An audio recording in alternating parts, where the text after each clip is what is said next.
जरूरत नहीं मुझे किसी फेयरनेस क्रीम की, जरूरत नहीं मुझे किसी फेयरनेस क्रीम की। मुझे मौसम के मिजाज के साथ ढलने में अच्छा लगता है। कभी शाम तो कभी सांवला होना अच्छा लगता है।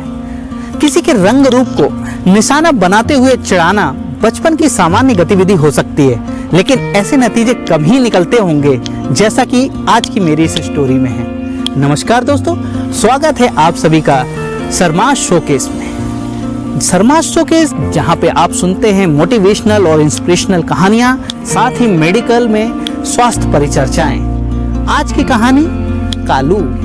जी हाँ, रंग रूप को निशाना बनाते हुए आज की इस प्रेरणादायक कहानी का नाम है कालू। तो सुनते हैं आज की ये प्रेरणादायक कहानी। सागर बेटा, आज फिर लेट होना है क्या? उठो बेटा, कितनी देर हो गई है। चिल्लाने के लिए हूँ क्या मैं? बस माँ, 2 मिनट में उठ रहा हूँ। हे भगवान, क्या करूँ मैं इस लड़के का? रोज का नाटक बना रखा है। आज लगता है फिर स्कूल बस छूटेगी इसकी। माँ की बातें सुनकर खींचता हुआ सागर उठा और बाथरूम में घुस गया। तैयार होकर बस्ता टांगा और माँ के सामने आकर खड़ा हो गया। माँ रोज की तरह रसोई में व्यस्त थी। सागर को देखकर खुश होते हुए बोली, अरे मेरा राजा बेटा, तैयार हो गया? ले तेरा टिफिन और पूरा खत्म करके आना। सागर 8वीं कक्षा में पढ़ रहा था। पढ़ाई में शुरू से होशियार था, लेकिन कहते हैं ना, होशियार था तो शरारत तो अपने आप आ जाती है। तो शरारती भी था। इकलौते बच्चे ज्यादा लाड़ प्यार पाकर थोड़े शैतान भी हो जाते हैं। सागर के पापा एक छोटी सी फैक्ट्री में नौकरी करते थे, लेकिन उन्होंने हमेशा अपनी हैसियत से बढ़कर बेटे को रखा, इसलिए उसको अजमेर के एक बड़े स्कूल में पढ़ा रहे हैं। सागर बस्ता लिए नुक्कड़ पर आ खड़ा हुआ। कुछ ही समय में स्कूल बस आ गई। जैसे ही बस आकर रुकी, उसके दोस्त उसे आवाज देने लगे। सागर बस में सबसे पीछे खिड़की वाली सीट पर जा बैठा, जहां दोस्त उसके इंतजार कर रहे थे। बस रोज की तरह बच्चों को लेते हुए अपने निर्धारित रास्तों से बस गुजरती जा रही थी। और जैसे ही घंटाघर चौराहे के पास से निकलने लगी, सागर बस की खिड़की में से मुंह निकालकर चिल्लाया, बिल्ली ने मारा पंजा, मोटा कालू गंजा। बिल्ली ने मारा पंजा, मोटा कालू गंजा। ये सुनते ही चौराहे पर बरगद के पेड़ के नीचे चाट पकौड़ी का ठेला लगाने वाला कालू गुस्से में खींचता हुआ बच्चों को मुंह चिढ़ाने लगा। उसको देखकर सब हंसने लगे। ये आज की बात ही नहीं, पिछले 3 साल से यही सिलसिला जारी है। बस जब भी चौराहे से गुजरती, सागर खिड़की से चिल्लाता, कालू उसको देखकर मुंह बिगाड़ता, हाथ से मारने का प्रयास भी करता। कभी कभी ठेले पर पड़ा हुआ बड़ा चमचा भी हवा में लहराता। उसकी इन हरकतों को देखकर बस के सारे बच्चे हंसने लगते। कालू नाम का ही कालू नहीं था, बस रंग रूप में भी नाम के अनुरूप था। क्या जाने उसकी पैदाइश पर घर वालों ने उसके रंग को देखकर ही उसका ये नाम रख दिया हो। साथ ही वह शरीर से भी मोटा था। छोटा कद, मोटी सी तोंद और सिर पर गिनती के बाल। धूप में भी उसका सिर दूर से ही चमक उठता था, लेकिन उसको अपने रंग रूप से कोई भी शिकायत नहीं थी, ना ही अपने नाम से, बल्कि इसे उलट उसे अपना नाम बहुत प्रिय था। शायद यही कारण था कि उसने अपने ठेले पर भी लिखवा रखा था, कालू चाट भंडार। पूरे शहर में जितनी बढ़िया चाट पकौड़ी कहीं नहीं मिलती थी, वह सारे दिन ग्राहकों से घिरा रहता था। कड़ी कचौरी, गोलगप्पे, दही बड़े, भेलपुरी, टिक्की, छोले और बहुत सी स्वादिष्ट चीजें उसके ठेले की शान बढ़ाती थी, जिनकी प्रसिद्धि दूर दूर तक थी। उसकी सबसे बड़ी खूबी ये थी कि उसके ठेले पर साफ सफाई जो ग्राहकों को भी उसकी ओर अधिक आकर्षित करती थी। सागर के घर पर भी जब कभी चाट पकौड़ी की फरमाइश होती तो वो कालू के यहाँ से ही आती थी। जाहिर है, वहाँ से खरीदारी के लिए सागर कभी खुद नहीं जाता था, जिसका कारण उसके पापा कभी समझ ही नहीं पाए। कालू शरीर से जैसा भी हो, दिल से बड़ा साफ था। बच्चों के सामने खीस दिखाना, उन्हें चिढ़ाना जैसे उसकी दिनचर्या का हिस्सा बन गया था। जब कभी स्कूल की छुट्टी होती तो उसको ऐसा लगता जैसे दिन कुछ खाली खाली सा गुजर गया है। शायद इसी तरह समय बीतता जा रहा था। बस का रोज गुजरना, सागर का चिल्लाना, कालू का मुंह बिगाड़ना और बच्चों के ठहाके अब ये सामान्य सी बात हो चली थी। चौराहे के दूसरे ठेले और दुकान वाले अब इस बात पर ज्यादा ध्यान देते नहीं थे, लेकिन कालू को तो जैसे बस का इंतजार ही रहता था। सागर ने 10वीं कक्षा 85% से पास कर ली थी। 11वीं में उसने विज्ञान का विषय ले लिया क्योंकि वह आगे मेडिकल की पढ़ाई करके डॉक्टर बनना चाहता था, जो माँ बाप का सपना भी था। अब वह अपनी पढ़ाई को लेकर और भी ज़्यादा गंभीर हो चला था। लेकिन सुबह बस में उसका कालू को देखकर बिल्ली ने मारा पंजा, मोटू कालू गंजा कहना बंद नहीं हुआ था। उसको भी इतने सालों में कालू से एक लगाव सा हो चला था। ये वह भी जानता था कि अगर कालू वास्तव में कभी गुस्सा हुआ तो वो कभी भी बस रुकवा कर उससे लड़ने आ सकता था, स्कूल जाकर उसकी शिकायत कर सकता था, जो इतने वर्षों में नहीं की थी। दिन दिन कर महीने निकल गए, महीने करते करते साल। 12वीं में सागर ने बोर्ड में टॉप किया।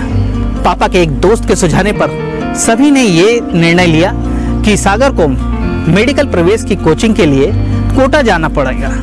अपने इकलौते बेटे को दूसरे शहर में भेजने का निर्णय करना हालांकि इतना आसान नहीं था, लेकिन ये जानते हुए कि ये उसके भविष्य के लिए बहुत जरूरी है, माँ बाप ने उसे कोटा भेजने का मन बना लिया। बेटा, मेरे एक मित्र हैं कोटा में, वो तुम्हारे वहाँ रहने के और खाने की व्यवस्था कर देंगे। मैं रविवार को दिन की ट्रेन से निकल कर आ जाया करूँगा। पापा की आवाज़ में बेटे से दूर जाने का दर्द साफ झलक रहा था। ठीक है, मैं अपनी तैयारी कर लेता हूँ, सागर बिना नजरें मिलाए एक औपचारिक जवाब दे चला था। सागर पापा के साथ स्टेशन जाने के लिए रवाना हुआ। ऑटो स्टेशन की ओर बढ़ रहा था कि घंटाघर चौराहे से होकर गुजरा। जैसे ही चौराहा आया, सागर ने बाहर देखकर आवाज लगाई, मोटा कालू गंजा, मोटा कालू गंजा। अचानक आवाज सुनकर कालू इधर उधर देखने लगा, लेकिन उसे सिर्फ दूर जाते हुए ऑटो से बाहर हिलता हुआ हाथ नजर आया, जो शायद उससे विदा ले रहा था। ऑटो में पापा ने सागर को विस्मय भरी नजरों से देखा तो वो बस इतना ही बोला, और कुछ नहीं पापा। वह एक दोस्त दिख गया था तो उसको बाय कह रहा था। कोटा में पापा ने अपने दोस्त की सहायता से कोचिंग में एडमिशन की सारी व्यवस्था कर दी। सागर को हॉस्टल में कमरा भी मिल गया था। वक्त बीत रहा था। सागर हर रविवार को घर पर फोन करता। हर 2-3 महीने में मम्मी पापा भी उससे मिलने आ जाते, दिवाली की छुट्टी पर। जब घर आया तो स्टेशन से घर जाते वक्त उसकी नज़र घंटाघर चौराहे पर बरगद के पेड़ के नीचे गई, लेकिन कालू का ठेला वहाँ नहीं था। वापसी के समय देर रात की ट्रेन होने के कारण वह कालू को देख न सका, जिसका उसे थोड़ा अफसोस भी हुआ। इधर कालू की दिनचर्या भी अब पहले जैसी नहीं रही। उसको चिढ़ाने वाला व्यक्ति अब वो बस में था ही नहीं। रोज की तरह स्कूल की बस आती और जाती, लेकिन अब उसको कोई आवाज नहीं लगाता था। बड़ी अजीब बात थी, जब उसे चिढ़ाया जाता था तब वो बड़ा हंसमुख था, और जब कोई चिढ़ाता नहीं है तो स्वभाव से चिड़चिड़ा हो गया। ग्राहकों से भी छोटी छोटी बातों पर झगड़ लेता।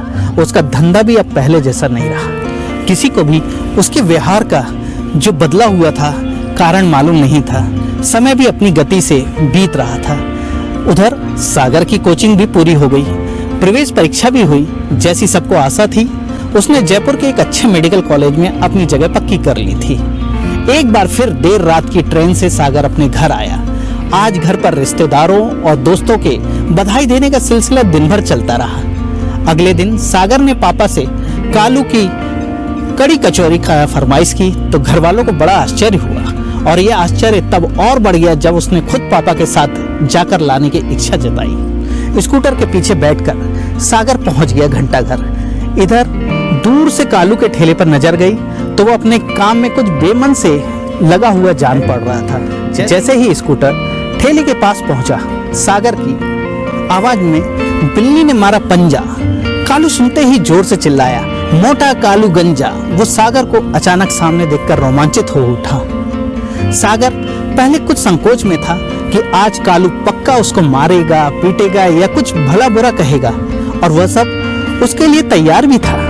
जैसे ही कालू उसकी ओर लपका, वह कुछ पीछे होने या बचने का प्रयास करता, उससे पहले ही कालू ने उसको कसकर अपनी बाहों में जकड़ लिया और रोना शुरू कर दिया।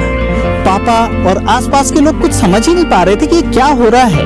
वे सब कालू को रोते बिलखते देखकर आश्चर्य कर रहे थे। 1 साल से भी अधिक समय के बाद आज कालू को दोबारा अंदर एक ऊर्जा का अनुभव हो रहा था। उसे पुनः सामान्य होने में कुछ समय लगा।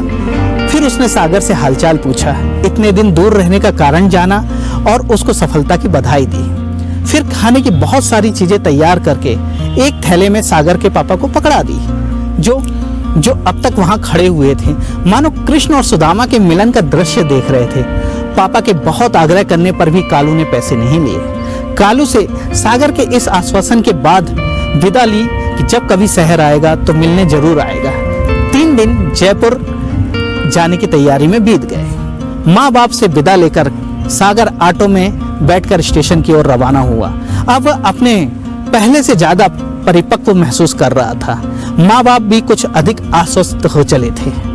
एक बार फिर घंटा घर पहुंचकर जैसे ही सागर ने ऑटो से बाहर मुंह निकाला तो कालू के ठेले पर लगे हुए नए बोर्ड पर नजर पड़ी, जिसे पढ़कर सागर के मुंह से निकलने ही वाला था कि आवाज बीच में दब गई। बोर्ड पर लिखा हुआ था, मोटा कालू गंजा चाट भंडार। दोस्तों, खुली किताब है, कोई गहरा राज नहीं। सांवला रंग किसी मेकअप का मोहताज नहीं। यही था इस कहानी का एक सीक्रेट एसेंस। उम्मीद है कहानी आपको पसंद आई होगी। अगर मेरी कहानी पसंद आ रही है तो मेरे चैनल को सब्सक्राइब जरूर करें, लाइक करें, शेयर करें और इस चैनल पर आने वाली स्वास्थ्य परिचर्चाओं को आप और आपके परिवार का हिस्सा बनाएं। तब तक स्वस्थ रहिए, सुरक्षित रहिए। नमस्कार।